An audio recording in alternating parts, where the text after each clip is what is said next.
अगर एक परीक्षा का पेपर लीक हो जाए तो कितने बच्चों की जिंदगी बर्बाद हो सकती है। शायद आप सोचेंगे कि कुछ हजार बच्चे, लेकिन आज मैं आपको बताता हूं कि एक पेपर लीक ने पूरे देश की संसद को रोक दिया है। जी हाँ, भारत का वो संसद भवन जहां जबरदस्त हंगामा हो रहा है।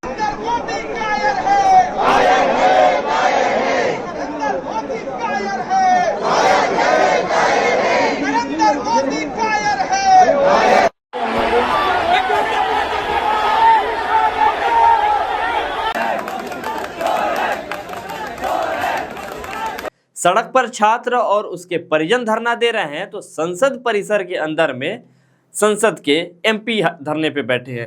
आजाद समाज पार्टी के नेता चंद्रशेखर आजाद बाबा साहब भीमराव अंबेडकर की मूर्ति के नीचे धरने पर बैठे हैं।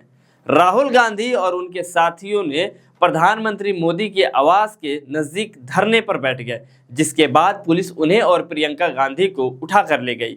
संसद का कामकाज पूरी तरह से ठप पड़ा हुआ है और दूसरी तरफ प्रधानमंत्री नरेंद्र मोदी पूरी तरह से खामोश हो गए हैं। लेकिन इस पूरे राजनीतिक हंगामे के बीच जिसकी आवाज सबसे कम सुनाई दे रही है वो थी उस छात्र की जिसने अपनी जिंदगी के कई साल सिर्फ एक सपने के लिए लगा दिए।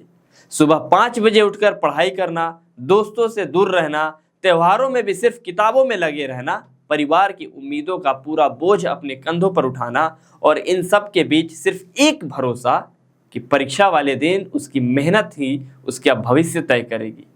लेकिन जब खबर आती है कि उसी परीक्षा का पेपर लीक हो गया है, उसके हिस्से की सीट किसी और को बेच दी गई है, तो सिर्फ एक बच्चे का दिल नहीं टूटता बल्कि लाखों छात्रों का सिस्टम पर से भरोसा उठ जाता है। और शायद यही वजह है कि आज नीट सिर्फ एक परीक्षा नहीं रह गई है, ये देश की सबसे बड़ी राजनीतिक बहस बन चुकी है। सोमवार को संसद का मानसून सत्र शुरू हुआ। सबको उम्मीद थी कि देश के बड़े मुद्दों पर बात होगी, लेकिन जैसे ही लोकसभा की कार्यवाही शुरू हुई पूरा माहौल बदल गया। विपक्ष सीधे नीट पेपर मुद्दे को लेकर सरकार के सामने खड़ा हो गया। शिक्षा मंत्री के इस्तीफे की मांग उठी, नारेबाजी हुई, सत्ता पक्ष और विपक्ष बिल्कुल आमने सामने आ गए। हंगामा इतना बढ़ा कि लोकसभा की कार्रवाई एक बार नहीं, 2 बार नहीं बल्कि पूरे 6 बार रोकनी पड़ी। जरा सोचिए कि जिस संसद में करोड़ों लोगों की जिंदगी से जुड़े फैसले होने थे, वहां पूरा दिन सिर्फ एक परीक्षा की बहस पर होती रही, जिससे आप अंदाजा लगा सकते हैं कि ये मामला सिर्फ एक एग्जाम का नहीं है, ये भारत के करोड़ों युवाओं के भविष्य का सवाल है और देश की परीक्षा व्यवस्था पर भरोसे का सवाल है। लेकिन ये गुस्सा सिर्फ संसद के अंदर तक सीमित नहीं रहा। दिल्ली में छात्र सड़कों पर उतर आए हैं। पटना समेत भारत के कई शहरों में प्रदर्शन हो रहे हैं। छात्रों की बस इतनी सी मांग नहीं है कि दोषियों को पकड़ा जाए। उनका सवाल था कि अगर हर साल किसी न किसी परीक्षा में पेपर लीक होगा तो मेहनत करने वाले छात्रों का भरोसा आखिर बचेगा कैसे? क्योंकि पेपर लीक में सबसे ज़्यादा नुकसान उसी छात्र का होता है जिसने ईमानदारी से मेहनत की होती है। वो छात्र जिसने परिवार की आर्थिक तंगी के बावजूद कोचिंग की फीस भरी होती है, रातों को जाकर पढ़ाई करी होती है और सिर्फ अपनी मेहनत पर भरोसा किया होता है। इसी बीच संसद परिसर में सत्ताधारी दलों की एक बैठक भी बुलाई गई।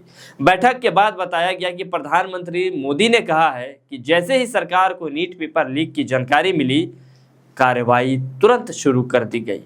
उनके अनुसार इस मामले में शामिल कई लोगों को गिरफ्तार किया जा चुका है और 13 आरोपियों को फिलहाल जेल में बंद किया गया है।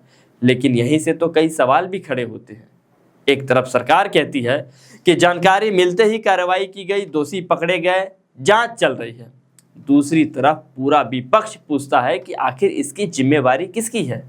अब तक सरकार खामोश क्यों है और धर्मेंद्र प्रधान को क्यों बचाया जा रहा है? या फिर धर्मेंद्र प्रधान से काबिल व्यक्ति दूसरा कोई बीजेपी में नहीं है क्या? आखिर एक मंत्री के इस्तीफे की ही तो मांग है। आखिर ये सरकार इतनी लाचार नजर क्यों आ रही है? ये तमाम सवाल हैं जो आज पूछे जा रहे हैं, लेकिन सरकार जांच के आड़ में अपना मुंह छिपा रही है।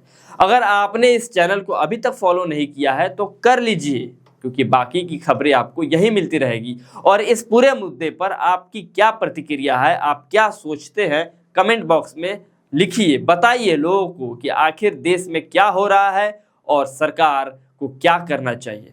मिलते हैं किसी और वीडियो में, रखिए अपना बहुत ख्याल। धन्यवाद।